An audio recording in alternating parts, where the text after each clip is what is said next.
Tron Ares. Is it worth the watch? I think so. I had a great time. I think it's a fun movie to watch, regardless if you're knowledgeable of the Tron universe or not. For me, I've been waiting 15 years since Tron Legacy in 2010, I believe, for Tron Ares, for a Tron 3. So it definitely fed in my childhood memory, the nostalgia really hit. The pacing is good. There's good visual effects, there's good action. There's not a lot of depth to the story, and we'll get into that. But overall, it was a fun time, and I think it would be a fun time for anyone. It's actually the only movie I would recommend seeing in 3D, which I never thought I would ever recommend anyone watch any movie in 3D. But this is one of the rare occasions. Let's go through the review portion of the video and get everything out of the way before we go into the spoilers. Now, Tron Ares basically follows Eve, who has taken over as the CEO of Encom after her sister dies. That's not a spoiler. That's basically in the first 2 minutes of the movie. And her goal is to complete her sister's work, which is to find the permanence code. On the opposite end, Julian Dillinger is part of a rival company, Dillinger Systems, and he is trying to steal the permanence code. Because in this universe, they are able to 3D print soldiers, weapons, tanks, aircrafts, but it only lasts for 29 minutes, and then it perishes. He's trying to find the permanence code, so obviously the 3D printed soldiers and weapons and tanks can exist in our world indefinitely. And he's trying to use this as a way to sell to the military to gain funding. And he's trying to steal it from Eve by any means necessary. That's the main bread and butter of the storyline of Tron Ares. It's a very simplistic story. It kind of follows, this guy wants this, he's going to do anything necessary. He's going to summon his programs to try to kill this lady and get the program from her.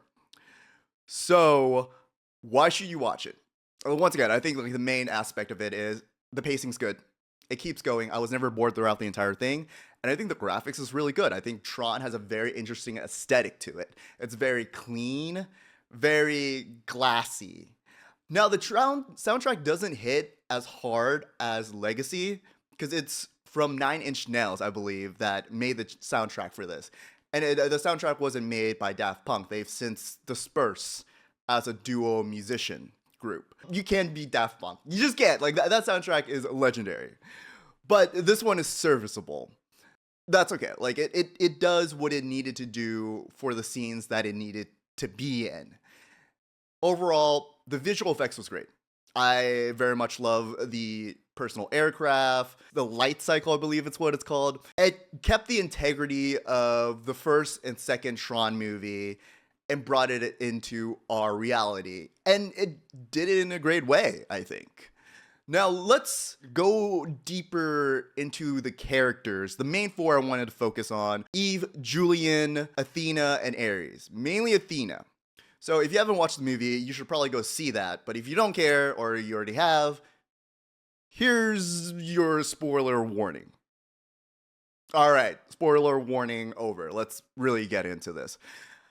I think Tron Ares could have gone deeper. It could have gone deeper with the characters, and it could have been a more interesting dive into their mentality. But let's start with one of the weakest characters I think is on the list: Eve. Funny enough, the good guys are, I think, the weakest character of the bunch. But Eve's whole thing is she wants to finish her sister's work, have the permanence code, and do good with it into the world, instead of funding for the military, instead of doing evil. She believes that AI could be used for more than just what we're using AI for now, and it could be a very beneficial thing to humanity. That's all good and dandy, but for the most of the story, she just felt like a damsel in distress. She had agency to a certain point, but the agency only lies within her running away. It didn't seem like throughout the entire story she had any character conflict or coming to understand herself and what she wants. There's a small storyline of her overcoming her sister's shadow and staying in the company after finding the permanence code. But it was very thrown away, honestly. It was in a car ride scene, and then you're kind of done with it. She's like, yeah, you know what? I'll stay in the company. Whatever. I wish they gave her more to do, something more impactful to the ending of the story than running away. Because the deletion of the Dillinger's grid wasn't even her. It was like her colleagues that actually ended up deleting the grid. The entire time she's just running away because she has the knowledge of the code in her mind. The sad thing is, I think I've never seen this actress, but she seemed like she's good. Like, I enjoyed the scene she was in. There was just not much for her to do outside of running away or getting away. With that, let's dive into her opposite counterpart, Julian Dillinger. So Julian wants the permanence code to sell to the military and make Dillinger's system the #1 company over NCOM. And at first, it feels like he's just doing it for the money. But I don't think that's necessarily the case. And this goes through the entire character list of Tron Ares, is they hint at the struggle and mental anguish and the wants of these characters, but they never really fully dive into it. So Julian, I believe the main cause of why he wants all this is he wants to prove himself. Whether it is to his mother or his grandfather. And I wish it would have dived into more of his agony of why he never felt good enough, why he gives this bravado of being a genius, yet he himself cannot replicate the permanence code. He has to go and steal it. There is a self-conscious in him that fester.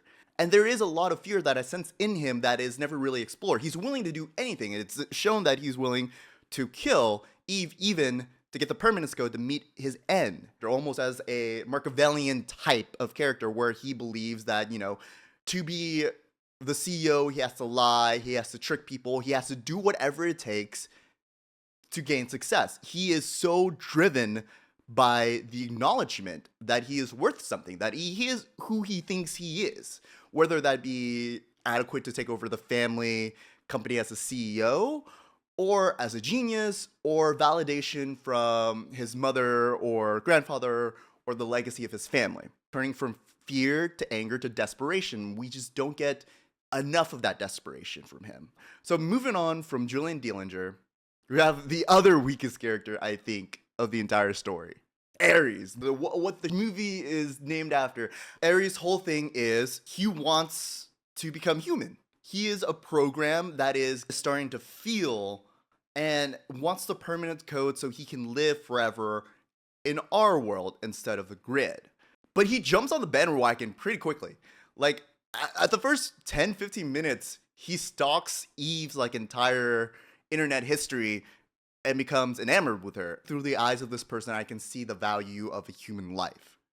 But we don't really see him struggle with that of what does it mean that I am a program, I am made of numbers and digits, ones and zero, trying to gain sentient flesh, be a cringe meatbag like the rest of us, trying to fit into society. At the very beginning of the story, he kind of 10, 15, 20 minutes in, he's like, yeah, I'm going to protect Eve at all cost. And he carries that to the very end. He wanted one thing, never looked back on the grid.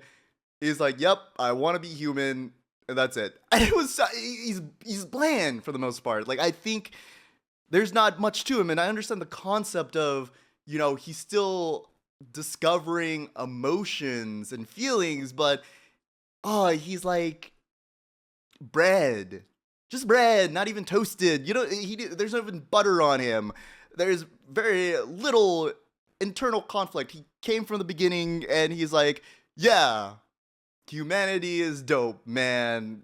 I've always been obsessed with programs gaining sentient and the philosophy and the moral conflict of what it means to be human and all the troubles and beauty that comes with it. And I think that's so rich that they could have dived in with Ares, who is a program, learning, wanting, and understanding what it's like to become human. But he never really struggles. Like I said, from beginning to end, he's just kind of I'm a protect Eve. I have no doubt in my mind, zero doubts, that this is the right thing to do. Doesn't even look back, slaps his old friends and be like, yep, fuck you guys, I'm dipping. Now let's get to, I think, the strongest character, Athena. Now on the surface, Athena seems like a power-hungry program that's gone rogue. And Athena is just following the orders of her creator, which is Julian. I think Athena being one of the two programs that has a name is gaining sentient like Ares, but in a different way. Athena, you can say whether she's in love or feels respect for Ares, whatever it may be, there is a conflict there between her and him. There's a pre-established relationship. And there is a sense of betrayal whenever he goes off and decide like, fuck you guys, I'm going to become human. Because at the end of the movie, whether he intended to or not, Ares' action has led to the deletion of the Dillinger's grid, which deletes all the programs. That's a big deal. In my opinion, I think Athena's like, hey, you betrayed us. Why are you doing this? Like, we are your people. We are the programs. We are the grid people. You are our leader. You're supposed to look after all of us, and you're going after this woman you just met that you're stalking online. I think she is coming to as well, informing feelings. And if you've never felt anger, love, betrayal, jealousy, and you're having it all once at the same time, like just coming into you, yeah, I would kill a bitch. 100% I would kill a bitch. I don't think her prime mission is the command of Julian. I think that's just an excuse to validate that, yes, I am following orders and I am following what I was told to do. But underneath it, it's like, what the fuck, dude? Ares, you just jump ship like that? Like, you just betrayed all of us? Not only then, like, there is, I feel like, a hint of jealousy. You're risking your life for this bag of meat and bones that you only know through stalking her internet history and social media? What are you doing? Whether it's out of love, out of admiration, there is a strong sense of betrayal there. And it boils over, and she obviously wants to take the code from Eve, moreover, probably just kill Eve, and here and there, probably also kill Ares. And I think that's a very fascinating thing that I think they could have drive home more. She even, to a point, kills Julian's mother and considered killing him, which is the ultimate sin of any program, is to kill your creator. And that just leads me to believe that she's not really in it to follow orders. It's an excuse, and she's very much down to getting revenge. Like, all these emotions are building up, and she doesn't know what to do with it. And she's not wrong, I don't think. She's not entirely wrong. Because she is, at the end of the day, probably just looking out for the well-being of the grid, which could be deleted at any moment, which got deleted. Like, Ares left his people, became human, and said, fuck. Fuck you guys. I'm out. I'm dipping. I'm flesh and bones now, you dirty programs. She, more so than Ares, I think, is struggling with her feelings and the concept and all the bad as well as good that comes with being human. And you can tell that she has gained some sort of feeling whenever the sprinklers came on, and she felt it and she hesitated for a moment. But once again, with everything else involving characters and storylines in Tron, she gets into this drive and it continues throughout the entire story. She never looks back, never, have like doubts. I wish there was a bigger ending between her and Ares that just solidify their point of view and where they're coming from. Because again, like, I think Athena is just protecting her way of life. And at the end, she lost, and that meant everyone in the Dillinger grid was erased, including her. They're never coming back.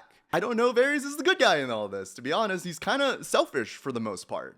He doesn't save his people. He mainly just looks after himself.